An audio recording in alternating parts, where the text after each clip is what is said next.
I was building with AI so fast, but I was like, wait a second. If I don't start being a lot more aggressive on growth, someone else will just copy my product and beat me.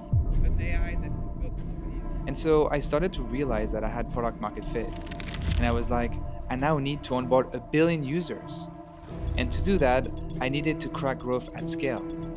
You have to be extremely loud all the time to be heard from afar, if that makes sense. This other company had copied the first product I was building last summer. And they had done this amazing founder-led marketing campaign on Twitter. And everyone was talking about them. And I realized if I didn't move to San Francisco and start showing up online and put everything on the line to grow Polsia, I was not going to make it. That's really not who I am and like what I'm trying to do. I need to start telling my story, and I think that's what people connect for. It's Polsia.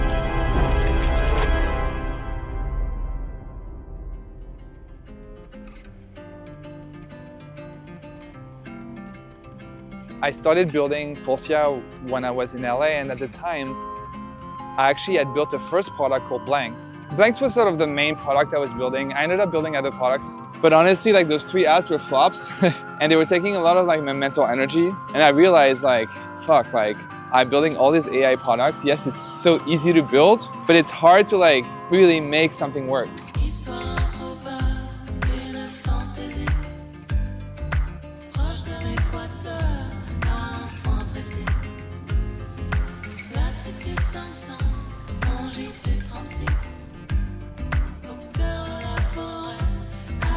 But at the time, I remember that like this company called Wabi, 3 months after I launched Blanks, launched like a private beta of like their Wabi app, which was essentially the same product. But the founder, she did such an amazing founder-led marketing campaign on Twitter. She raised $20 million from A16Z, and she had everyone on Twitter talk about her.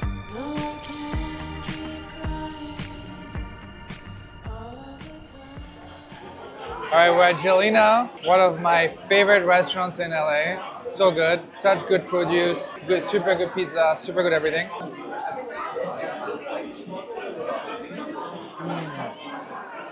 They get like the best farmers market products. We already ate all of it, but I don't know, so good. Cheers.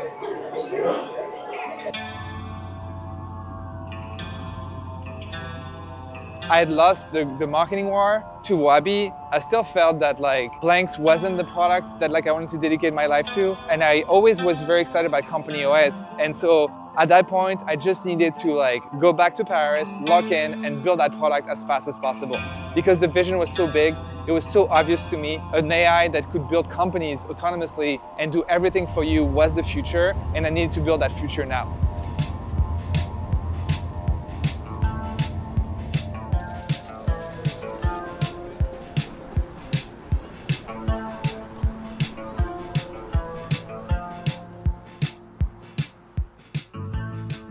Mid-December, I'm actually launching the thing. The day you launch it, it's crickets. Like, you know, nobody knows about the product. That's where the real work begins. Now, the first step is like, okay, how can I get one customer? Let's say 1 to 10 paying customers. I had gathered a bunch of emails from a bunch of people that I found on Meta. Email 200 people, you know, tell them, hey, it's ready, try it. So I had gathered like a bunch of users from all the different products I had launched that year and sent them a newsletter saying, hey, you remember Blanks? Well, the creator from Blanks is launching a new product. The third step is like, you know, like pinging everyone you know. And actually, if you ping them once, they may not even see it. And nobody's gonna get mad about you pinging them.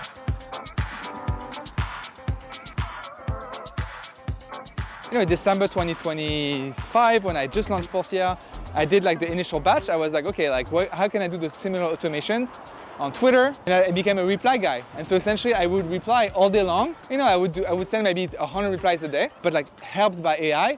And so I started getting like hundreds of thousands of views a month on Twitter. So for example, when I saw that worked, I was like, well, I could do it on LinkedIn and I could do it on Reddit. The summary of that period was like a lot of hustle moments to try to like get content out. You know, I remember like even for my, for my birthday, I created this like little poster announcing my birthday party, like the address and like the time. At the bottom, I added like sponsored by Polsia.com. And I sent that message to like 200 people, even though there's a lot of people that were not in Paris. So at that point now, with all this hustle, I had like maybe 100 paying customers, right? So maybe all this hustle got me like maybe, I don't know, like 500 signups.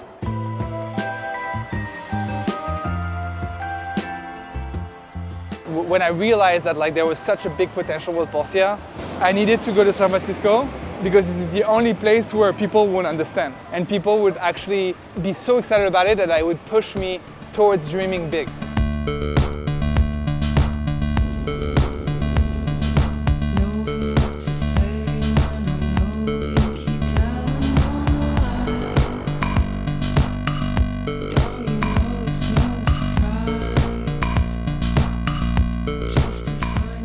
I arrived in Essex like about a week ago or so. I've been really focused on like this AI raising the round stunt. I think it's like a very focused stunt. You know, my whole thing around the marketing side is like, how do I provoke and create attention? I have a lot of things that I've been planning to do, especially on the marketing side. I'm excited about doing this marketing stunt where I have Polsia run my inbox and run the fundraising. So I would start tweeting more regularly. And so since on the live dashboard, I had this curve going up that was showing the revenue, just like screenshotting it, putting it and saying, hey, 50K to 200K in like 2 weeks. I got so much attention from that. It's always the same shit, but like it was working. So I was like, let me double down.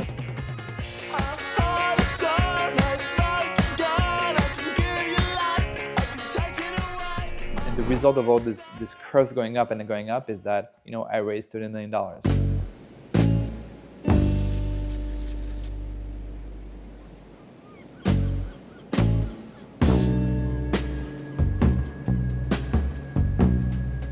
The launch video, I would say let's just do a sick one. There's not like crazy time pressure. It's not like I need to release it this week. Where are we at? Let's get it ready like as we said in the next couple of weeks. But I think let's just do it right.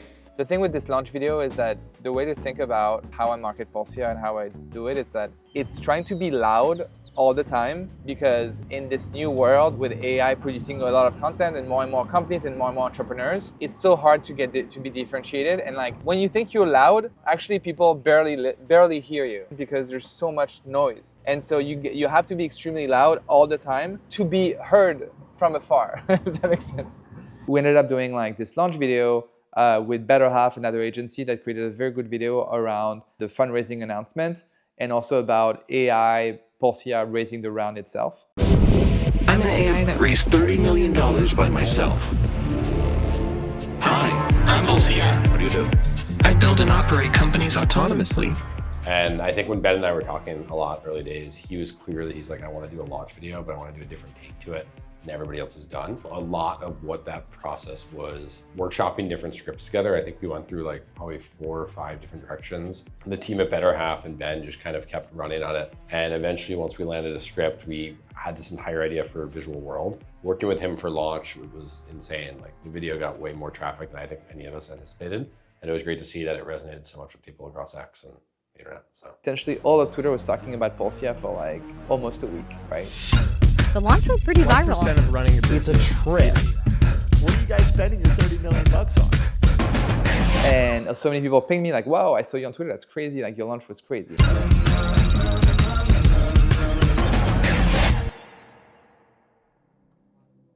And after that, honestly, I got so much backlash.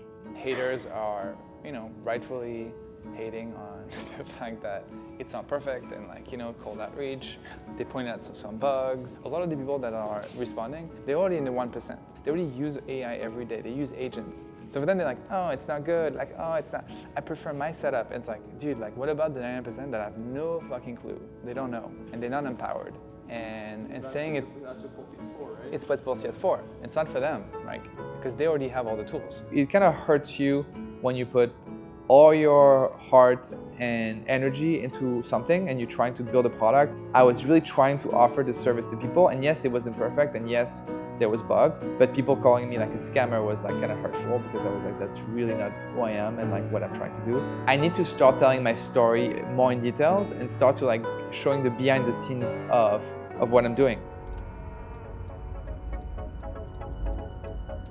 Give me sunlight, give me loving, give me a reason, give me a reason.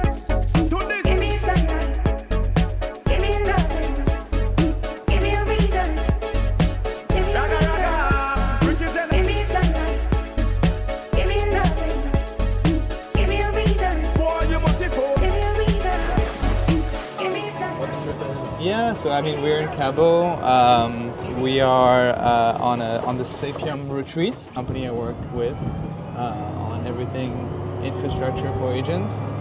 Working from Cabo for a week, which is nice. We obviously film, this like solo founder retreat in Cabo, which I think is like super funny and like it's gonna be a very cool video that's meant at making fun of company offsites and taking to the extremes of like, well, if you're a solo founder and you do a company offsite, well, you're just gonna be one person.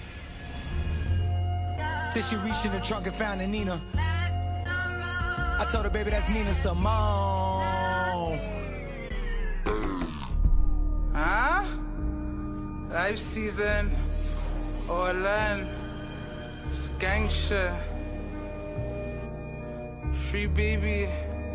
T-Lie on the beat. Hammer, she hold my hammer, hold my 9. I used to have my sticks up in ambers. My life, bitch. She just hugged me up and felt my hammer. She felt the 9. I swear to God, I think that made her wetter. Made her melt. She left her man for me, I'm doing better. So much better. It ended up not really working a ton. Like it didn't go as viral as I thought. I thought people were like, this is crazy. Oh my God, that's everything that's wrong with startups. And I thought it would spark a debate, but like people are like, cool, bro, you went on a vacation. I don't know what I just watched. But it's part of trial and error. It's part of growth.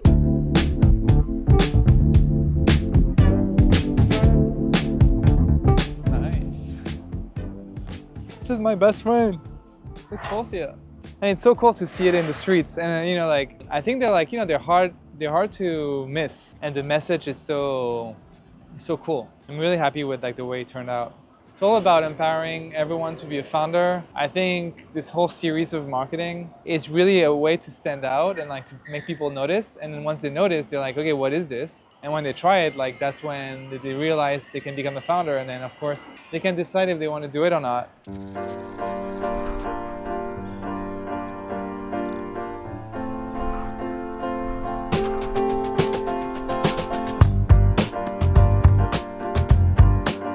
So actually going backwards a little bit, like when I decided to start a YouTube channel, I was like, well, before I go in this journey of creating a YouTube channel, which I know will take a lot of time and a lot of effort, let me actually try to see if I actually like it. I saw a guy on X, Will. It's like a guy that has like a YouTube channel documenting like the type of formats, like a day in this founder lifestyle. So I reached out to this guy, Will. Next day he was at the office, filming everything. And so I spent a full day with Will, that came to Socialito, that came to my place. We went to run, we went to the Sapium office, he filmed me work, we had conversations.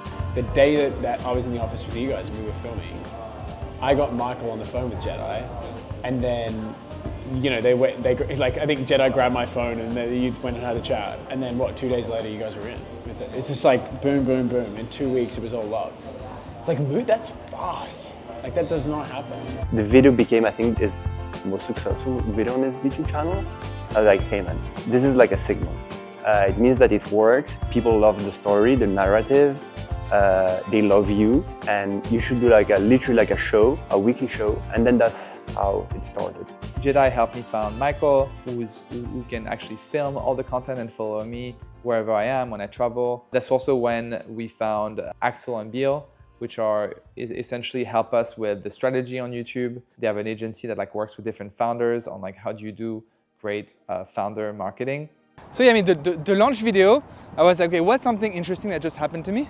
Let's think about it. I just did the biggest launch of 2026 on Twitter. The story of how I did that launch, the first video did 30,000 views on YouTube, which was, honestly, we're like, oh, this is pretty good for a first video, first channel, and did maybe 3 million views on Twitter. That was a banger on Twitter. I launched it, and the second video I did, same format, it was like, okay, let me tell the story of how I went from 0 to 10 million run rate in less than 5 months. And I was like, that's interesting. I mean, that has to be interesting for people. That one got almost 200,000 views, which is insane for a brand new channel that had this was the second video. That was like a banger.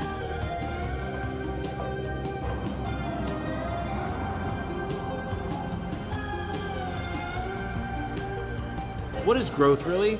It's having a product that is incredibly valuable to somebody. It's figuring out how to distill that value into a way that you can get it in front of them to make them aware. It's about motivating them to actually give it a shot.